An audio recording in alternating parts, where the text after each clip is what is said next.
Hello friends, मैं हूँ श्वेता खरबंदा और आज आपके सामने मैं सुनामी लहरों वाला चैप्टर हिंदी का क्लास 8वीं का प्रस्तुत करने जा रही हूँ। तो सबसे पहले हम देखते हैं इसके शब्द अर्थ।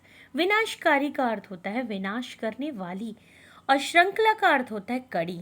वलयाकार मतलब गोलाकार, तटवर्ती मतलब किनारे वाले, गमन मतलब जाना, दीप यानी जल से घिरा भू क्षेत्र, निर्जन यानी जहाँ कोई मनुष्य ना रहता है, व्यालों सी मतलब सर्पों जैसी, लीलना यानी निगलना, ट्रेच मतलब होता है खाई या खाड़ी, प्रलंकारी यानी सर्वनाश करने वाली, विकराल मतलब भयंकर, काल कवलित यानी मृत्यु के मुंह में समा जाना, मटिया मेट यानी मिट्टी में मिल जाना, आपदा यानी कि संकट या मुसीबत आना, प्रणाली का मतलब होता है ढंग और दक्ष यानी कि कुशल। तो आइए अब हम देखते हैं इसके मौखिक प्रश्न। तो पहला प्रश्न है आपका कि सुनामी का अर्थ क्या है। सुनामी एक जापानी शब्द है, सु का अर्थ है तट और नामी का अर्थ है लहर। तो इस प्रकार सुनामी का अर्थ हुआ तट पर पहुंचने वाली लहरें। दूसरा प्रश्न है भारत में सुनामी लहरें कब और कैसे आई थी। तो भारत में सुनामी लहरों की विनाश लीला जो थी वो पहली बार देखने को आई थी 26 दिसंबर 2004 को हिंद महासागर में स्थित इंडोनेशिया के जो सोमात्रा में स्थित ऐसे इस प्रांत के पास समुद्र है उसमें 8.9 की तीव्रता वाला भूकंप आया और सुमात्रा से उठी इन लहरों ने तटवर्ती जो दक्षिण भारत है उसमें तबाही मचा दी थी। तीसरा प्रश्न है कि सुनामी लहरों ने तमिलनाडु के किन शहर को लगभग नष्ट कर दिया था। इन सुनामी लहरों ने तमिलनाडु राज्य के 3 शहरों कुटलूर, नागपट्टिनम और वेलांकड़ को नष्ट कर दिया था। चौथा प्रश्न है कि भारत में आई सुनामी लहरों का केंद्र कहाँ था।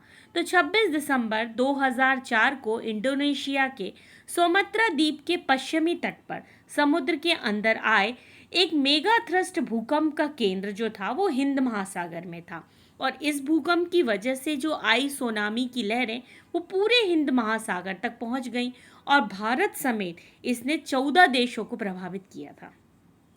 तो अब आइए हम देखते हैं बहुविकल्पीय प्रश्न यानी कि मल्टीप्लिकेशन जो होते हैं MCQ क्वेश्चंस। तो सही उत्तर के सामने हमें आपको बताना है कि कौन सा सही है। तो सुनामी लहरें उत्पन्न होने के क्या कारण हैं। ज्वालामुखी विस्फोट, समुद्र तलीय भूकंप, ग्लोबल वार्मिंग या अत्यधिक जल वर्षण। तो इसका आंसर है ज्वालामुखी विस्फोट। अब सुनामी लहरों की ऊंचाई कितने फुट तक हो सकती है। 100 फुट, 50 फुट, 200 फुट या 150 फुट। तो आंसर है 100 फुट। अब सुनामी लहरें की गति कितनी होती है। 800 से 1200 किलोमीटर प्रति घंटा या 600 से 800 किलोमीटर प्रति घंटा या 700 से 1600 किलोमीटर प्रति घंटा या 300 से 50 किलोमीटर प्रति घंटा। तो इसका आंसर है 800 से 1200 किलोमीटर प्रति घंटा। तो अब हम आइए देखते हैं लघु उत्तरीय प्रश्न। पहला प्रश्न है आपका कि भूकंप क्यों आता है। अब पृथ्वी के अंदर जब उथल पुथल होती है, ज्वालामुखी विस्फोट होती है तो भूकंप आते हैं। जब आबादी वाले किसी भी क्षेत्र में भूकंप आता है तो वहाँ जन धन की अपार हानि होती है। तो इसको हम डिटेल में आगे पढ़ते हैं। दूसरा है सुनामी लहर क्या है। सुनामी एक जापानी शब्द है जो कि मैंने आपको बताया, सु का अर्थ तट और नामी का अर्थ लहर होता है। तो इस प्रकार सुनामी का अर्थ हुआ तट पर पहुंचने वाली लहरें। तो पहले इन लहरों को टाइडल वेव्स कहा जाता था जिसका अर्थ होता था तूफानी लहरें। वास्तव में ये लहरें तूफान से भी भयंकर विनाशकारी होती हैं। इनकी उत्पत्ति उस समय होती है जब समुद्र के नीचे स्थित पृथ्वी की प्लेटों के एक दूसरे से टकराने पर 6.5 से भी अधिक तीव्र वाले भूकंप आते हैं और इस भूकंप से समुद्र के जल थल पर खाई सी बन जाती है और ऊंची लहर उठती है और यही लहर सुनामी लहर बन जाती है। तीसरा प्रश्न है कि सुनामी लहर किस प्रकार उत्पन्न होती है। सुनामी लहरें समुद्र के नीचे भूकंप या ज्वालामुखी विस्फोट के कारण पैदा होती हैं। जब समुद्र तल पर पर्याप्त बड़ा भूकंप आता है, वह समुद्र तल के बहुत करीब होता है, तो इसकी ऊर्जा जो होती है वह समुद्र तल को अचानक ऊपर व नीचे उठा सकती है। समुद्र तल का यह अचानक ऊर्ध्वाधर विस्थापन ही सुनामी को गति देता है। जैसे जैसे समुद्र का तल ऊपर व नीचे उठता है, वैसे ही उसके ऊपर का पानी भी ऊपर उठता है और गिरता है। तो सुनामी की लहरें जेट विमानों की रफ्तार से चलती हैं और इनकी ऊंचाई 100 मीटर तक हो सकती है। जैसे जैसे ये लहरें ज़मीन के करीब आती हैं, ये काफ़ी ऊंची उठती हैं और ये पूरे द्वीपों जो होते हैं उनको डुबा सकती हैं। चौथा प्रश्न है कि भारत में आई सुनामी लहरों ने भारत के किन किन स्थानों को प्रभावित किया है। तो इन सुनामी लहरों में जो तमिलनाडु राज्य है उसके 3 शहरों, एक तो कुटलूर, नागपट्टनम और वालांगीर को लगभग नष्ट ही कर दिया। 60 से भी अधिक गांवों को तो नामो निशान ही मिट गया। यहाँ के 500 गांव पूरी तरह प्रभावित हुए। केरल राज्य के जो अलपुझा और कोलम जिलों में भी भयंकर तबाही हुई थी। आंध्र प्रदेश के काकीनाडा और नेल्लोर जिले के 300 गांव बर्बाद हो गए। जो पांडिचेरी के लगभग 100 किलोमीटर लंबे तट पर इन लहरों ने कहर ठाया। अंडमान निकोबार द्वीप समूह के 8 द्वीप जो थे वो समुद्र में समा गए और कई निर्जन को हो गए।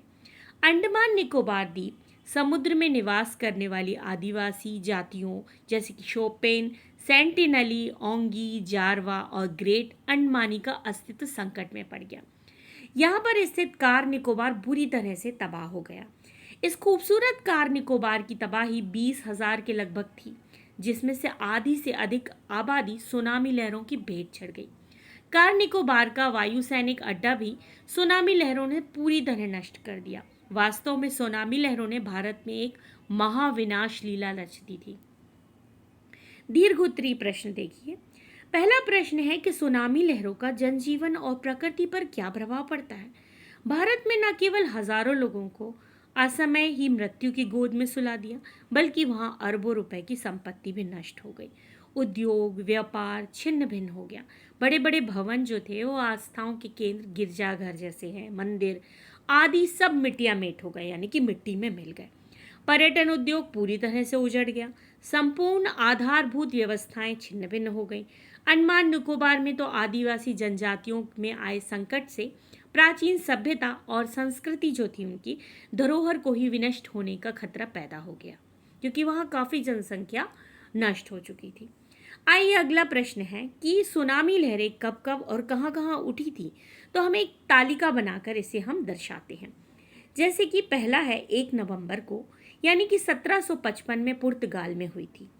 8 अगस्त 1869 में पेरू और चिली में हुई। 27 अगस्त 1883 में इंडोनेशिया में। 15 जून 1859 में जापान के हिंशू में। और 28 दिसंबर यानी कि 1908 में सिसिली में हुई थी। 22 मई 1960 में दक्षिण मध्य के चिली में हुई थी। और 26 दिसंबर 2004 इंडोनेशिया, जिसने पूरे तरह से जो सुनामी लहरें हैं इतनी भयंकर हुई थी कि आगे के सभी जो देश क्षेत्र हैं उन्हें नष्ट कर दिया था। और उसी का प्रभाव 26 दिसंबर 1904 भारत में भी पड़ा था। आगे का प्रश्न है तीसरा कि इंडोनेशिया के जो सुमात्रा से उठी जो सुनामी लहरें हैं उनके द्वारा किन किन देशों में तबाही मचाई गई, वर्णन बताइए इनका। अब इंडोनेशिया का जो सुमात्रा में स्थित एसेस प्रांत है उसके पास समुद्र में 8.9 की तीव्रता वाला भूकंप आया और इस भूकंप से समुद्र तल से भारी हलचल और ऊर्जा उत्पन्न हुई।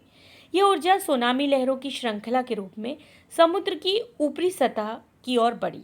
ये लहरें विकराल रूप धारण कर 800 किलोमीटर प्रति घंटा की रफ्तार से शीघ्र हो समुद्र में जा पहुंची। अब हजारों किलोमीटर तक बढ़ती चली गई। इन लहरों ने दक्षिण एशिया और कुछ अफ्रीकी देशों में अपनी तांडव लीला मचा दी, जिसमें लगभग 1.5 लाख लोग काल कवलित हो गए। अब इनमें इंडोनेशिया के लगभग 1 लाख, श्रीलंका के 28,000, भारत के 15,000 और थाईलैंड के 4,000 और मलेशिया, मालदीव, माल्यावर, बांग्लादेश और सोमालिया, कीनिया, सेचेल्स और तंजानिया के कुल मिलाकर 300 से भी अधिक व्यक्ति शामिल थे। और इन सुनामी हादसे में विश्व के लगभग 700 पर्यटक भी लहरों के साथ बह गए। अगला प्रश्न है चौथा कि भारत में आई सुनामी लहरों की विनाश लीला का वर्णन कीजिए। जैसे कि पहले भी हम बता चुके हैं कि सुनामी लहरों ने भारत में एक महाविनाश लीला रच दी थी। अब इसने दक्षिण भारत में न केवल हजारों लोगों को असमय मृत्यु की गोद में सुला दिया, बल्कि वहां अरबों रुपए की संपत्ति भी नष्ट हो गई। उद्योग, व्यापार सब छिन्न भिन्न हो गया। बड़े बड़े भवन, आस्थाएं जो केंद्र होती हैं हमारी आस्थाओं की, जैसे गिरजाघर, मंदिर आदि, वो सब मिट्टी में मिल गए। पर्यटन उद्योग भी पूरी तरह उजड़ गए। संपूर्ण जो आधारभूत व्यवस्थाएं थी सब छिन्न भिन्न हो गई। बहुत जनधन की हानि हुई। अंडमान निकोबार में तो आदिवासी जातिवासियों का है संकट जो था वो प्राचीन सभ्यता और संस्कृति की धरोहर को ही विनष्ट होने का खतरा सा पैदा हो गया था। तो आइए अब अगला प्रश्न है 5वां कि विदेश में आपदा प्रबंधक पर टिप्पणी की। अब प्राकृतिक आपदा के समय राहत प्रबंधक में भारत में अभी काफ़ी पिछड़ा हुआ है, जबकि रूस, America, Japan, Germany, Australia, Sweden और न्यूजीलैंड जैसे देशों में न केवल आपदा की पूर्व चेतावनी प्रणाली है, बल्कि राहत प्रबंधक की भी प्रणाली काफ़ी चुस्त है। अब इन देशों में विशेष रूप से आपदा से निपटने के लिए चिकित्सा कर्मियों, डॉक्टरों और प्रशिक्षित कुत्तों की फौज होती है, जो मलबे में दबे लोगों को जीवित बाहर निकालने में दक्ष होता है। जापान के बारे में तो यह कहा जाता है कि जापानी आपदा प्रबंधक प्रणाली के डर से भूकंप, सुनामी ने हार मान ली है। भारत और दक्षिण एशियाई देशों को प्राकृतिक आपदाओं के प्रबंधक के लिए ठोस नीति बनानी होगी, ताकि सुनामी लहरों जैसी प्राकृतिक आपदाओं से निपटा जा सके। धन्यवाद।